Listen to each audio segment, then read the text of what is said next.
यह video class 10 का है और इसमें हम बताने वाले हैं भूगोल का इकाई 3 प्राकृतिक आपदा एवं प्रबंधन।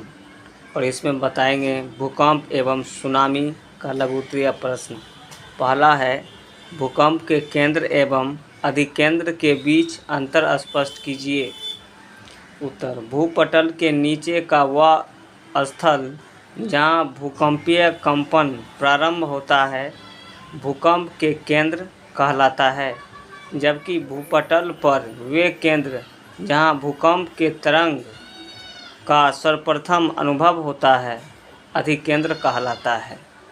अब है क्वेश्चन नंबर 2, भूकंपीय तरंगों से आप क्या समझते हैं? प्रमुख भूकंपीय तरंगों के नाम लिखिए।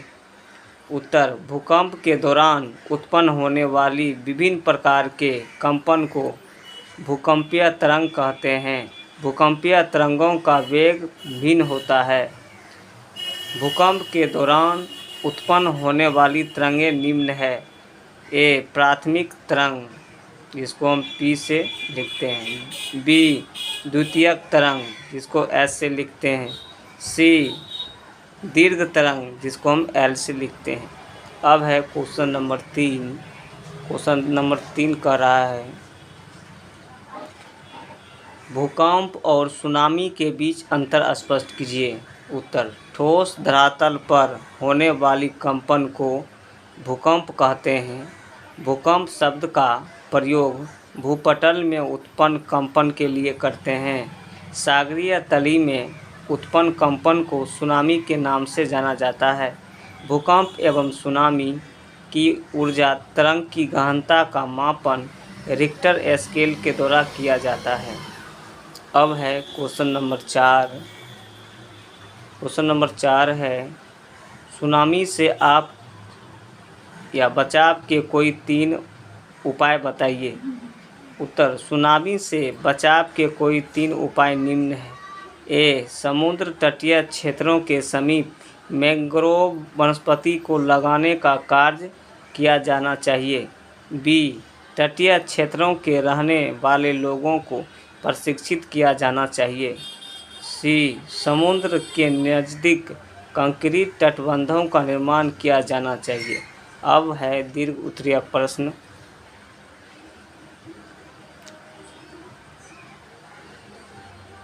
दीर्घ उत्तरीय का एक पहला प्रश्न है, भूकंप क्या है? भारत को प्रमुख भूकंप क्षेत्रों में विभाजित करते हुए सभी क्षेत्रों का संक्षिप्त विवरण दीजिए।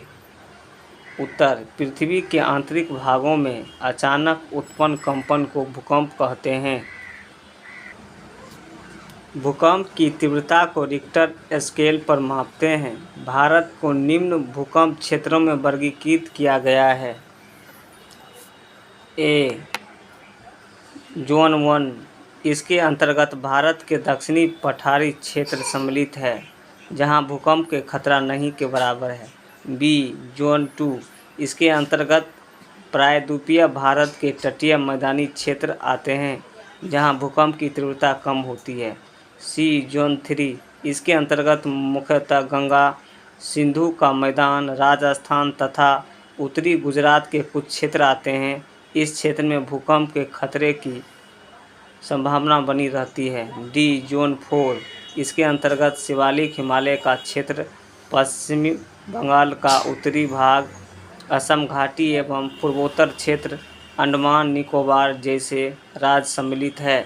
यह क्षेत्र भूकंप के अधिक खतरनाक क्षेत्रों में आते हैं। जोन 5, इसके अंतर्गत गुजरात का कच्छ प्रदेश, जम्मू कश्मीर, हिमाचल प्रदेश, उत्तराखंड के पर्वतीय क्षेत्र, सिक्किम जैसे राज्य सम्मिलित हैं जो भूकंप के सर्वाधिक खतरनाक क्षेत्र माने जाते हैं। अब है क्वेश्चन नंबर 2 और ये दीर्घ उत्तरीय प्रश्न का क्वेश्चन नंबर 2 है, सुनामी से आप क्या समझते हैं? सुनामी से बचाव के उपायों का उल्लेख कीजिए। उत्तर, महासागरों के आंतरिक पृष्ठीय भागों में उत्पन्न कंपन को सुनामी कहते हैं। सुनामी एक प्राकृतिक आपदा है जो समुद्र तटीय क्षेत्रों में मानव, जंतु, वनस्पति, मकान, उद्योग इत्यादि को नुकसान पहुंचाते हैं। सुनामी से बचाव हेतु निम्न उपाय किए जाने चाहिए। पहला, समुद्र तटीय क्षेत्रों में मैंग्रोव वनस्पति को लगाना जाना चाहिए। दूसरा, समुद्र तटीय क्षेत्रों में कंक्रीट के तटबंधों का निर्माण किया जाना चाहिए। तीसरा, समुद्री क्षेत्रों के समीप रहने वाले लोगों को प्रशिक्षित किया जाना चाहिए।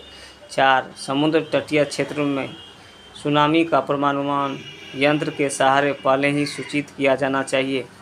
5, सरकारी एवं गैर सरकारी संगठनों की मदद से लोगों को जागरूक करने का कार्य करना चाहिए। अब है क्वेश्चन नंबर 3।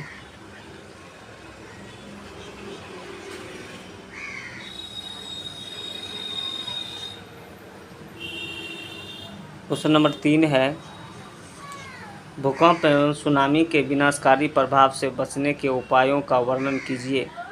उत्तर, भूकंप एक प्राकृतिक आपदा है जिसके घटित होने से विकास कार्य अवरुद्ध हो जाता है तथा अधिक मात्रा में जान माल का नुकसान होता है।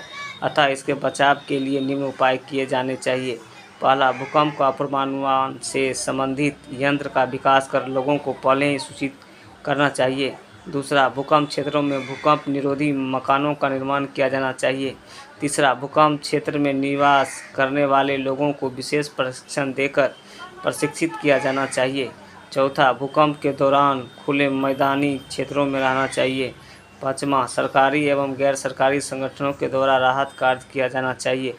छठा, विद्यालय एवं महाविद्यालय स्तर पर छात्रों को विशेष प्रशिक्षण दिया जाना चाहिए। सुनामी भी एक प्राकृतिक आपदा है जो विभिन्न समुद्र तटीय क्षेत्रों में मानव एवं उसके उपयोगी वस्तुओं को नुकसान पहुंचाती है। सुनामी से बचाव के लिए निम्न विधियों को अपनाना चाहिए।